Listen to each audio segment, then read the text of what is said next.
Fala galera, aqui é Gilbert Midson, médico emergencista, e hoje eu venho trazer para vocês 5 ECGs que você não deve esquecer. Não que você tenha apenas 5 ECGs para estudar, existem vários outros ECGs que você não deve esquecer, mas eu trouxe esses 5 pela prevalência, tá? Você que vai entrar na vida dos plantões precisa ter noção desses 5 ECGs, tá bom? Não necessariamente por eles estarem associados a doenças críticas. Alguns deles vão estar sim, tá bom? Mas pelo alto risco, tá? Como já falei, pela prevalência, por serem ECGs comuns de estarem na sua mão no departamento de emergência. Então, vamos para o primeiro ECG, que eu já vou dar uma dica valiosa, tá? Vai ser um eletrocardiograma que vai estar em 2 pontos. 30% dos pacientes com tromboembolismo pulmonar, de 10 a 15% dos pacientes com síndrome coronariana aguda e em até 30% dos pacientes com dissecção de aorta, que é esse ECG aqui. O que a gente consegue ver nesse eletrocardiograma, pessoal? Vocês estão lembrados do mnemônico Freitas? Estão lembrados que, apesar do ECG da interpretação eletrocardiográfica não existir sem um contexto específico, tá bom? Nós temos parâmetros a analisar no traçado, que a gente pode saber através do mnemônico Freitas, tá certo? Como é que vai estar a frequência cardíaca do meu paciente? A frequência cardíaca vai estar de 75 aproximadamente, tá? O R é de ritmo. Quero saber se meu ritmo é regular e se é sinusal. Sim, meu ritmo é regular, meu ritmo é sinusal. É regular porque o intervalo RR é regular. O ritmo é sinusal porque toda P precede complexo QRS e é positiva na derivação D2, além de todas as ondas P terem a mesma morfologia. Tá? O E é de eixo, então eu vou olhar basicamente para duas derivações, D1 e AVF. Eu estou vendo um D1 positivo e um AVF também positivo, então eu estou vendo um eixo completamente normal. Tá? O I está relacionado aos intervalos, então eu vou olhar principalmente para o intervalo PR, que vai do comecinho da onda P até o comecinho do QRS, que está normal, o intervalo PR tem que ter entre 3 e 5 quadradinhos, que é o caso. Tá? Temos aqui também o intervalo QT vai até 11 quadradinhos, isso QT puro, tá bom? Mas temos que lembrar de corrigir o intervalo QT pela frequência cardíaca, tá bom? Tem gente que gosta de usar a formulazinha, é o QT sobre a raiz do RR, né?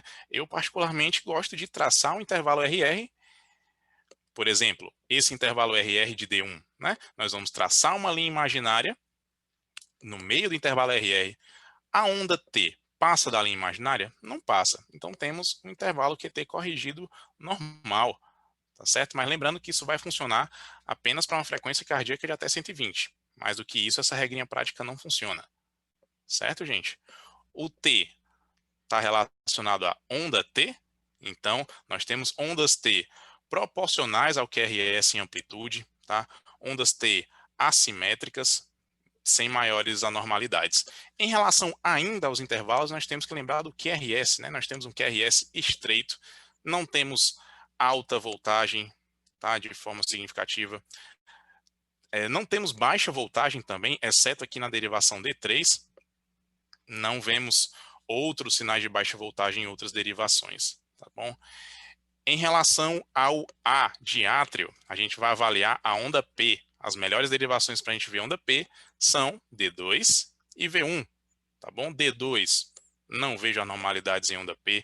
Em V1, também não consigo perceber anormalidades em onda P. E S de segmentos, não temos alteração de segmento ST, não temos alteração de segmento PR. Qual é a nossa conclusão? Nossa conclusão é que trata-se de um eletro normal. E por que eu fiz questão de mostrar um eletro normal como um ECG que você não deve esquecer? Primeiro, que a partir do eletro normal, você tem noção do que pode estar alterado. Claro. Segundo, porque é um ECG bastante subestimado pelos médicos. Tá? A verdade é que Você vai receber um eletro normal nas mãos de alguém e essa pessoa vai perguntar para você o que fazer com o paciente. Doutor, dá uma olhada aqui no ECG. O que tem aqui no ECG? Você concluiu o eletro normal. A pessoa vai automaticamente perguntar, e aí, o paciente pode ir embora? Eu só queria que você desse uma olhadinha no exame. Mas se está normal, o paciente pode ir embora, não pode? A sua vontade é de dizer que sim, o paciente pode ir embora, mas não é a realidade, gente. Um ECG, mesmo normal, está diretamente relacionado ao contexto específico da sua solicitação. ECG normal não é sinônimo de mandar o paciente embora. Um ECG normal representa algo em um jovem de 26 anos com crise de ansiedade ou com uma dor torácica ventilatório dependente, em relação ao paciente de 80 anos, hipertenso, diabético, dislipidêmico, tabagista, obeso, sedentário, com quadro de dor precordial, opressiva, com irradiação para o membro superior esquerdo ou direito, ou para ambos os membros. No contexto desse paciente idoso que eu acabei de falar, nós podemos estar diante de uma isquemia em curso. Então, nós temos que ter cuidado. Nós vamos estar diante de uma síndrome coronariana aguda sem supra de ST, porque o diagnóstico de síndrome coronariana é através da sua conversa com o seu paciente. Tá? O ECG tem, dentre várias funções, tá, a função de saber se a síndrome coronariana já diagnosticada anteriormente tem supra de ST ou não. Mas, claro, a função do eletrocardiograma na síndrome coronariana vai muito além disso. Tá? A gente vai conseguir estratificar risco, determinar prognóstico, a gente vai conseguir fazer muita coisa. Mas o fato é, esse paciente com eletro normal vai ter que seriar eletro, tá? Vai ter que seriar marcadores de necrose, tá bom? Eletro normal não te autoriza a liberar. E como eu já falei lá no começo, naquela dica de ouro que eu mencionei, o eletro normal está em 10 a 15% dos pacientes com síndrome coronariana, ok, já falei isso. Em até 30% dos pacientes com TEP. Ou seja, gente, não existe eletrocardiograma que consiga excluir TEP, tá? Especialmente em um paciente com múltiplos fatores de risco. Tá? Um paciente com câncer, história de cirurgia recente, imobilização prolongada, nem um eletro normal consegue excluir tromboembolismo pulmonar. Tá? E é um ECG que está presente em 30% dos pacientes com dissecção aórtica. Cerca de 40% dos traçados eletrocardiográficos da dissecção de aorta são de achados inespecíficos, mas 30% é normal. Não espere aquele ECG que é a cara da dissecção aórtica, tá bom? Mas fica para a vida de vocês, hein? Para vocês que vão entrar nos plantões.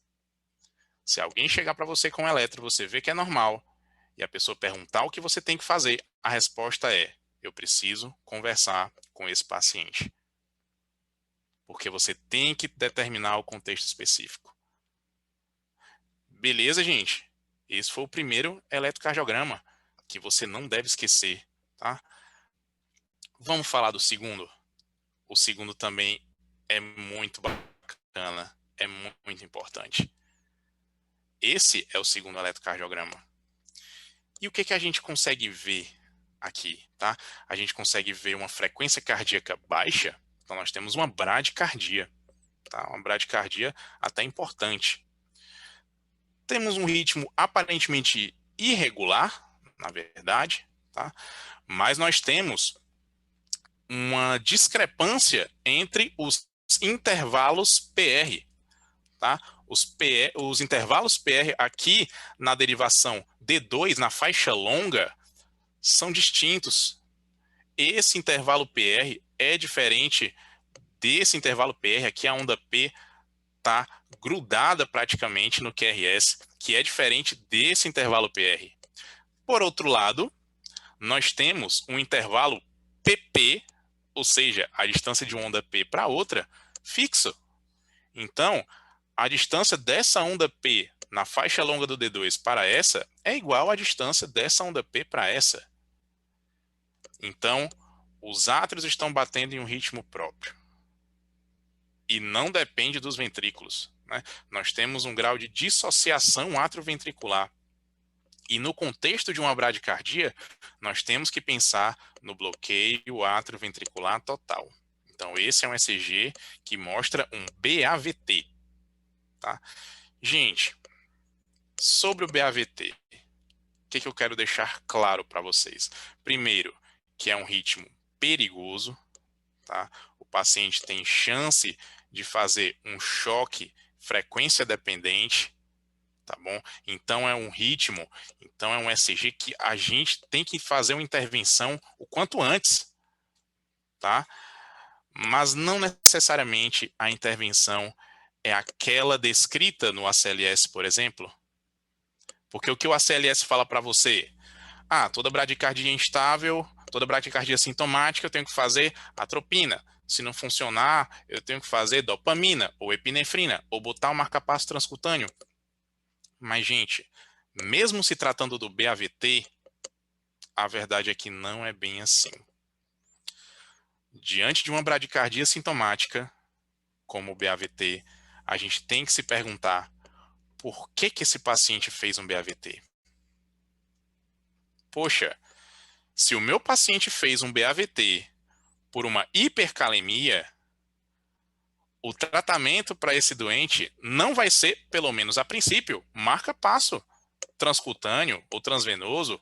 Não vai ser, gente. Vai ser gluconato de cálcio. Eu vou estabilizar a membrana do meu paciente. Eu vou fazer as medidas para hipercalemia. Eu vou atuar na causa de base. Isso se essa causa de base for reversível a curto prazo. É isso que eu farei. Poxa, se o meu BAVT for secundário a uma intoxicação por beta-bloqueador, eu não vou colocar marca-passo a princípio. Eu vou deixar o marca-passo ali guardadinho no canto, tá? Mas eu vou atrás da causa de base, que eu já sei nesse caso. Eu vou fazer um antagonista do beta-bloqueador. Eu vou fazer o glucagon.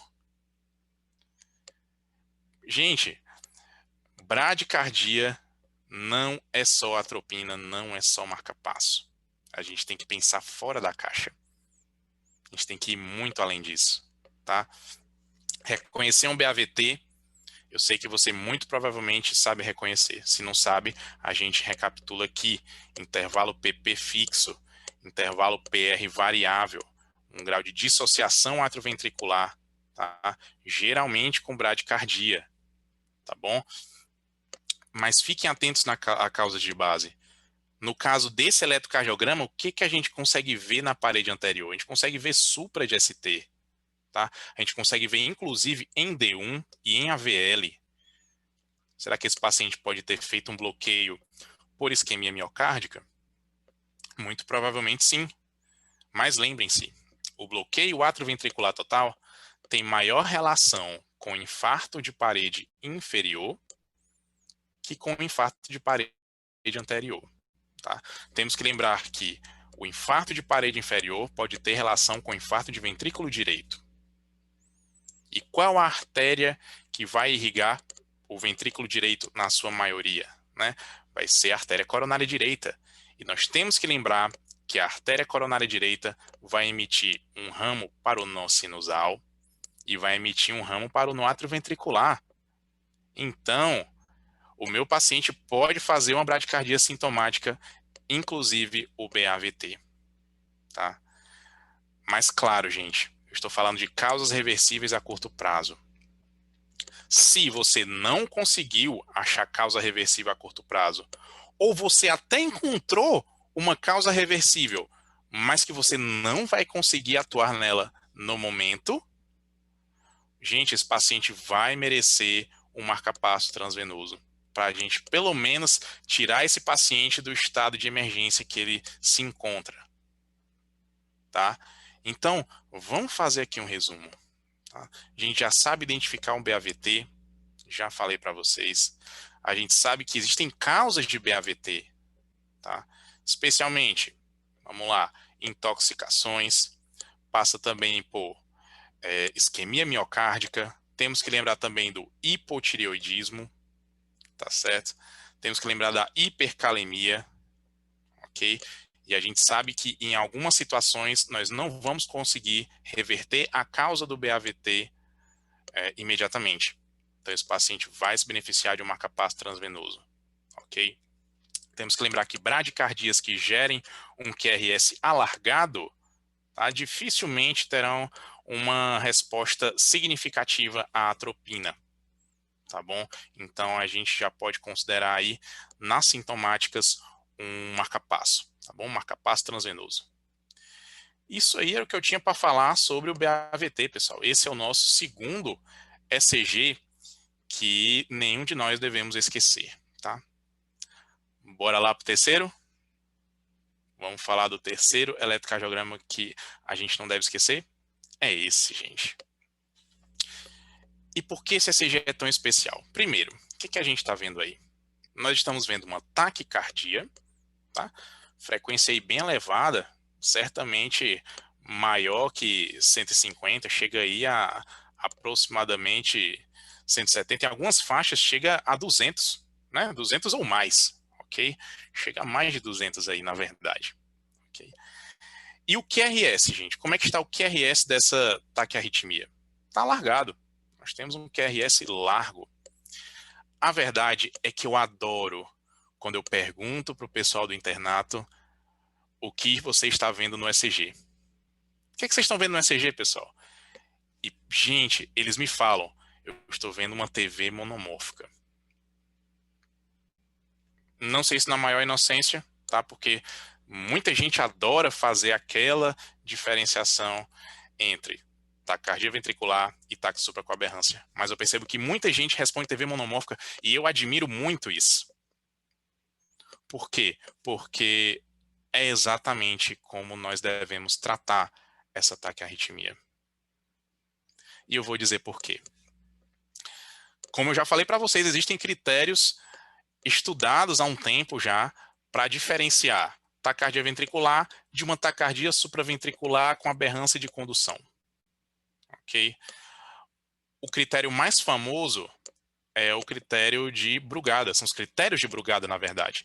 Foi estudado por Pedro Brugada em 1991, tá? Onde se estabeleceu 4 passos para saber se esse paciente tem uma TV ou ataque supra com aberrância. Vários outros critérios foram estudados também. Tá? O que eu vejo de complicado em relação aos critérios em primeiro lugar é que eles podem ser bem difíceis de se aplicar em um paciente que está precisando de uma intervenção naquele momento.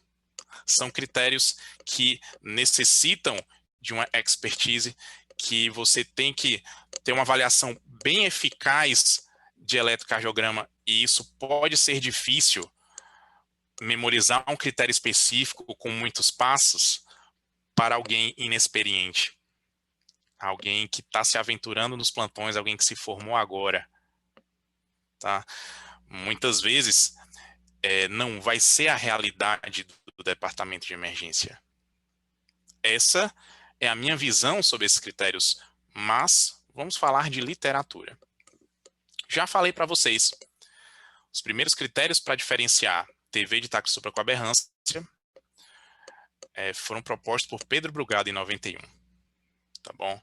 4 passos.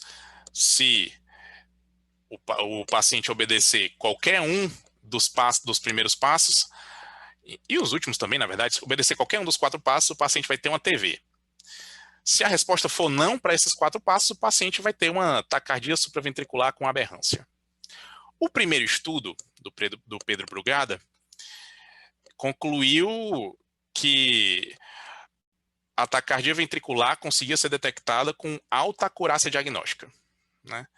E a taquicardia supraventricular também, 98% de sensibilidade, mais de 97% de especificidade. Poxa, pelo primeiro estudo, sensacional o critério. Mas nós temos que lembrar do seguinte: um único estudo não é suficiente.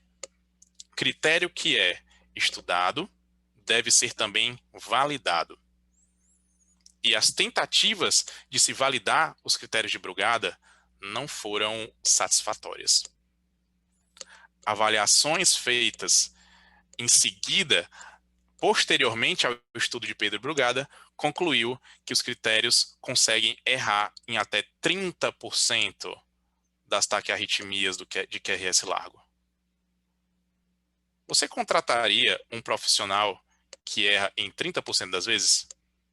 Eu não. Imagina se tratando de uma taquicardia de QRS largo, que a terapêutica equivocada pode ser fatal. Se você estabelecer um determinado tipo de medicamento que trate um ataque supra com aberrância, mas que esse paciente tem, na verdade, uma taquicardia ventricular, o seu paciente pode piorar, pode deteriorar, pode instabilizar. Ah, mas aí, Gilbert, é só aplicar o choque. Mas não, gente, não é bem assim. Tá? A sua terapia inicial faz toda a diferença. Porque você tem que fazer a intervenção naquela hora, você tem que agir rápido. Gente, critérios de Brugada não são os únicos. Tá? A gente tem alguns outros. Existe o chamado critério de Verkey, né? Critério de Verkey, que também passou por um estudo inicial que concluiu que a sensibilidade desses critérios eram de aproximadamente 96%, com uma acurácia diagnóstica de 91,5%. E você pensa mais uma vez, uau! Né? A especificidade desse critério foi de 75%. Né? Você pensa, bacana, mas critério tem que ser validado. Tá? E estudos feitos com os critérios de Verkey, que são aqueles critérios relacionados a uma onda R alta na derivação AVR, para dizer que esse paciente tem uma TV, não foram satisfatórios, assim como nos critérios de Brugada. Estudos concluíram que a sensibilidade caiu para 87% e a especificidade teve uma queda ainda mais acentuada para 48%, pessoal. Tá? E uma acurácia diagnóstica que era de 91% foi para 71%. Gente, os estudos foram feitos com resultados muito expressivos, mas toda tentativa de validar esses critérios falharam. Eu posso dizer isso com segurança, falharam. Tá?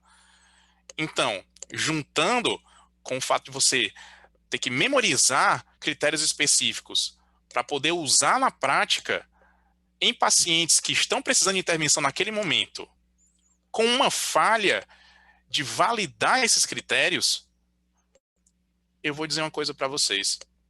Você não precisa disso. Você não precisa desses critérios para salvar vidas. Se você disser que seu paciente com taquicardia de QRS largo, que não seja, obviamente, uma taquicardia sinusal com bloqueio de ramo, trata como taquicardia ventricular, que você vai acertar em 80% das vezes, e a terapêutica que você aplica para taquicardia ventricular não vai fazer mal ao paciente caso ele tenha um ataque supra com aberrância. O Amal Mathur, grande nome da emergência cardiológica da Universidade de Maryland, ele mostrou um caso de um paciente com taquicardia de QRS largo que tinha todos os critérios para um ataque supra com aberrância. Ele obedecia em tudo. O paciente foi para o estudo eletrofisiológico, era uma TV. Antes dele ir para o estudo eletrofisiológico, foram feitas 3 doses de adenosina, não reverteu. O que optaram por fazer? Beta-bloqueador. Poxa, foi administrado beta-bloqueador. O paciente instabilizou. Tiveram que fazer uma cardioversão elétrica sincronizada. Mas houve uma piora do prognóstico desse paciente com essa instabilidade. Tá? O paciente não pode instabilizar. A sua terapêutica para arritmia tem que ser eficaz naquele momento. Então, eu vou recomendar algo para você. Se você quiser aprender critério, pode aprender. Mas eu recomendo que você aplique no estudo para a prova.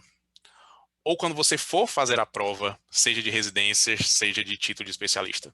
Você não precisa de critério que diferencia TV de taque supra com aberrância para salvar vidas. Seu paciente agradece. E, gente, se você for realizar uma cardioversão elétrica sincronizada, porque, ó, você já não precisa dos critérios para salvar vidas. Para o paciente instável, então, nós já sabemos a conduta. É fazer a cardioversão, tá? Existe um mnemônico para cardioversão elétrica sincronizada chamado Osasco. Né? O que tem a ver uma cardioversão elétrica com Osasco? Nada, né? As pessoas ainda gostam de enfeitar. Ah, lembra da cardioversão elétrica, leva o paciente para Osasco. Eu fico, oi, tem nada a ver, gente. É por isso que nós, da página Cenário de Eletro, adaptamos esse mnemônico e transformamos em chocar. Poxa, é exatamente o que você vai fazer com o seu paciente, você vai chocar. C, de conversar. Seu paciente quer saber o que está acontecendo com ele. Seu paciente quer saber o que você vai fazer por ele. E com detalhe, gente. Você tem que chegar, seu João, o coração do senhor está batendo muito rápido. Então, eu vou precisar aplicar um choque para o coração não bater tão rápido assim e a pressão do senhor subir, para o senhor parar de sentir essa dor no peito. Né? Enfatize os critérios de instabilidade de uma forma que o seu paciente entenda. Tá? H, gente, hipnose e analgesia.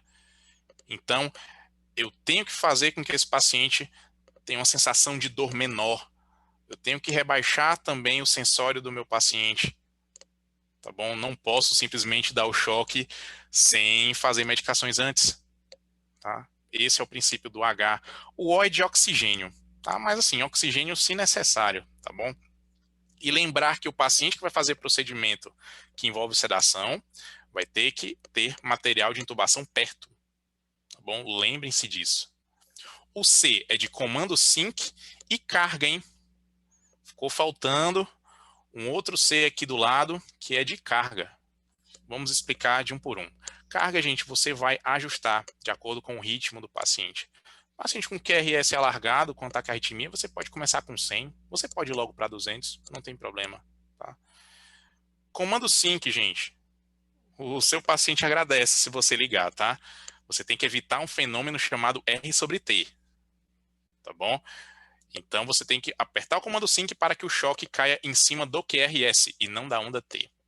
Tá bom? A, de aplicar choque. Então o que você vai ter que garantir? Né? Primeiro, que todo mundo se afaste no momento do choque. Você tem que verbalizar isso. Segundo, desligue a fonte de oxigênio. Certo? Terceiro, no momento do choque, faça um peso nas pás. Tá? É importante isso também. E quando você aplicar o choque, deixe as pás lá.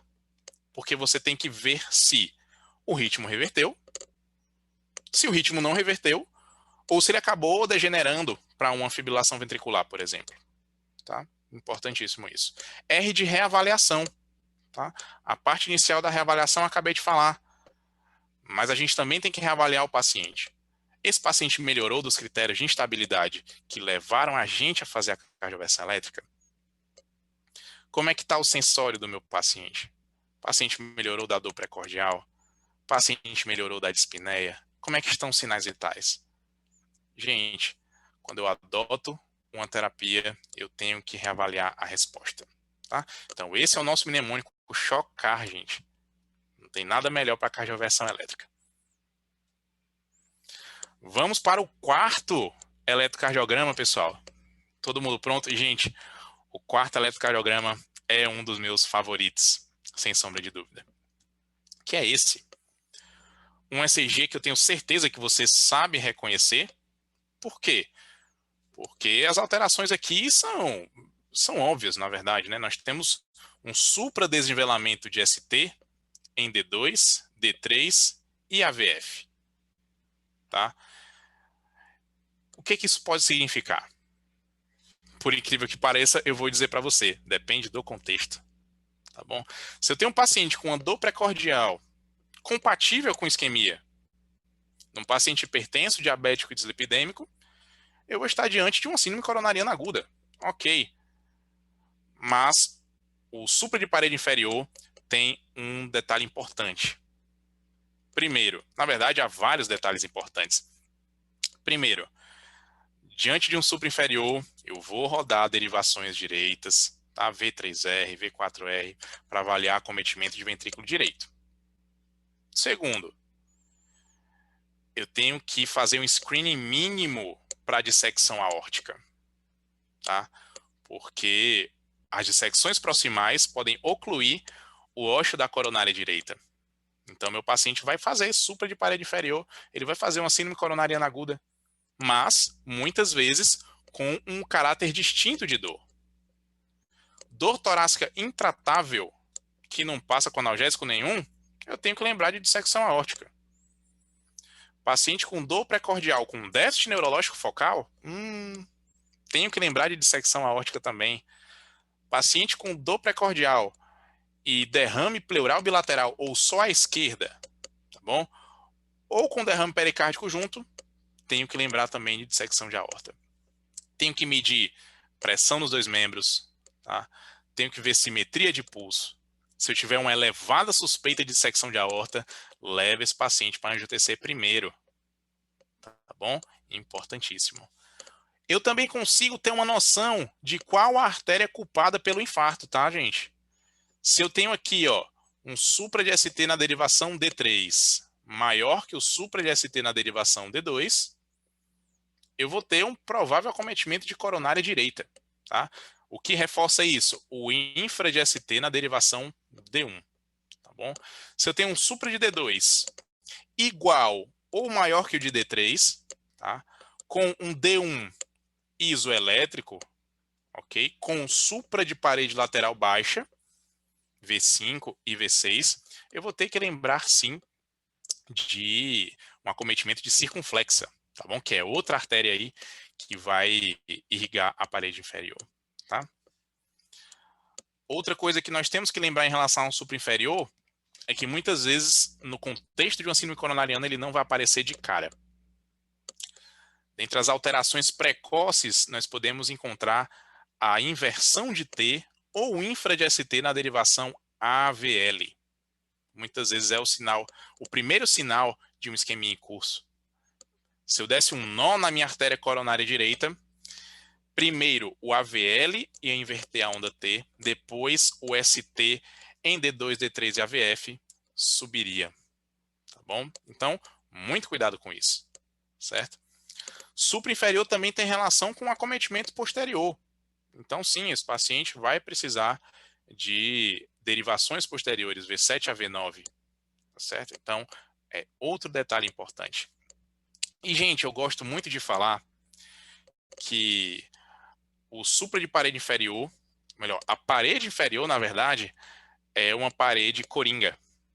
Várias patologias causam supra de parede inferior. Atelectasia, síndrome coronariana aguda, dissecção aórtica, tromboembolismo pulmonar, pancreatite aguda, colecistite aguda pode causar também, tá?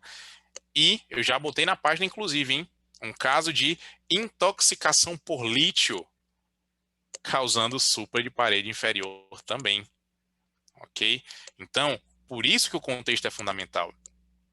Se a gente quiser levar todo o paciente com supra inferior para fazer CAT, nós podemos acabar gerando procedimento desnecessário para o nosso paciente algumas vezes.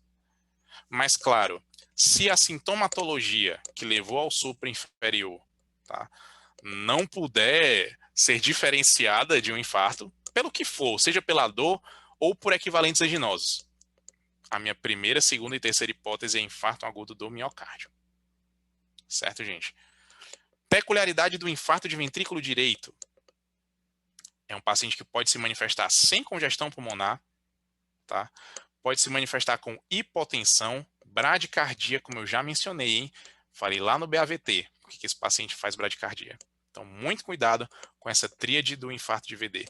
Inclusive com pulmões limpos, tá? Pulmões limpos, o paciente pode não estar congesto. Se bem que eu já falei isso, né? Eu já falei que o paciente pode não estar congesto, então relevem. Pessoal, esse foi o quarto ECG que eu tinha para falar para vocês, tá bom?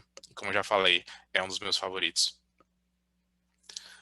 Para a gente fechar a apresentação de hoje, nós vamos falar do quinto eletrocardiograma que você não deve esquecer, tá bom?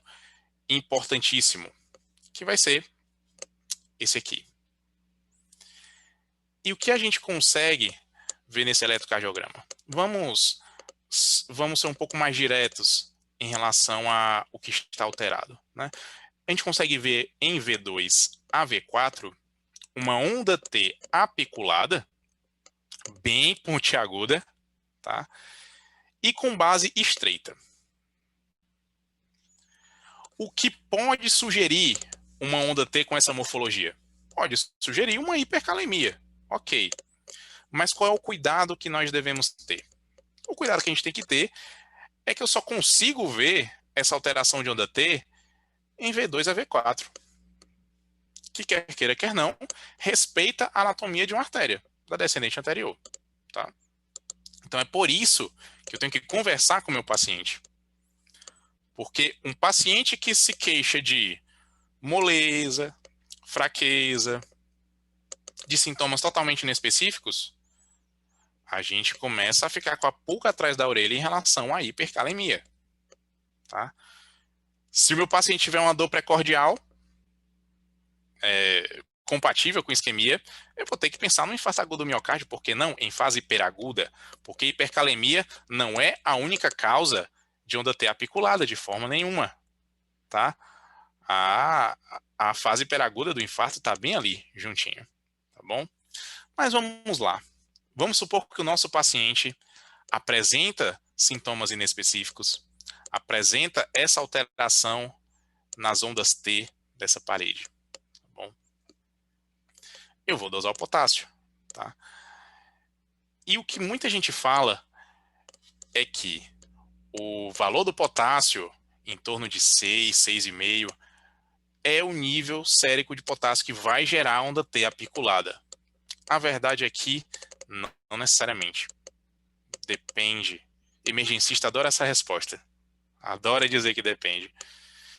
Gente, se esse paciente for um renal crônico, níveis muito maiores de potássio podem ocasionar essas alterações. Fato. Tá bom? A verdade é que as alterações eletrocardiográficas da hipercalemia têm uma relação muito maior com a velocidade de subida do potássio do que com o nível sérico propriamente dito. O meu paciente que tem um potássio que sobe de 5,8 para 6,5 de forma acelerada, pode ter alterações muito mais significativas do que um paciente que já tinha um potássio de 7 e subiu ali devagarzinho para 7,5. Pode existir isso, tá bom? Mas nós temos que lembrar que a progressão de alterações eletrocardiográficas da hipercalemia são compatíveis com o que o livro mostra. Tá? Realmente a alteração mais precoce é a onda T em tenda, que a gente consegue ver no slide, que a gente consegue ver nesse ECG. Tá bom? Depois, a onda P de pato começa a achatar até que ela desaparece. Então, o paciente faz um BAV de primeiro grau também, né? Porque o intervalo PR vai do comecinho da onda P ao comecinho do QRS. Se a minha onda P achata, o meu PR vai aumentar. Tá bom? Depois o QRS começa a largar, o finzinho do QRS vai ali, ó, se juntando ao segmento ST, tá bom? Para dar início, né, para preparar o coração para uma onda senoide, tá? Para a tal da sine wave, que a gente tem que ter muito cuidado. Então, paciente com hipercalemia e alteração eletrocardiográfica precisa de estabilização da membrana. Ele precisa fazer o gluconato de cálcio. Tá? Além, claro, das outras medidas conforme a tolerância. Né? O paciente vai precisar de uma solução polarizante. Né? O paciente vai precisar de uma nebulização com beta-2 agonista. Né? Vai precisar de furosemida? Depende. A gente tem que saber se esse paciente urina. Né? Existem algumas variáveis para a gente usar a furosemida realmente. A gente não pode sair fazendo furosemida para todo mundo. Tá bom? O paciente pode precisar de bicarbonato, né, se tiver uma acidose muito grave, tá bom? A gente tem que ter cuidado. que bicarbonato vai se dissociar em CO2 e água. Então, vamos preferir bicarbonato em quem consegue eliminar o CO2, tá? Mas lembrem-se, gente, alterações eletrocardiográficas da hipercalemia não necessariamente tem relação com o nível sérico, e sim com a velocidade de subida, tá? Esses foram 5 ECGs que eu não quero que você esqueça, tá? Eu tenho o objetivo, sim, de mostrar outros para vocês, tá? Mas a verdade é, se você quiser avaliar o paciente, se você quiser usar o ECG para abordar com segurança o seu paciente, tá? Você tem que ter esses conceitos que eu falei na cabeça, que ECG normal não é igual a alta, que BAVT não é igual a marca passo, tá? Que potássio de 6,5 não é igual a onda T apiculada sempre, tá bom? Que supra de parede inferior não deve por CAT imediatamente. Isso não procede, tá certo? Essa quebra de paradigmas vai te ajudar a manejar o paciente de forma adequada na emergência. A gente se vê em um outro vídeo, tá? Se você ainda não seguiu a página Cenário de Eletro, cuida do Instagram, segue a nossa página e até a próxima. Muito obrigado.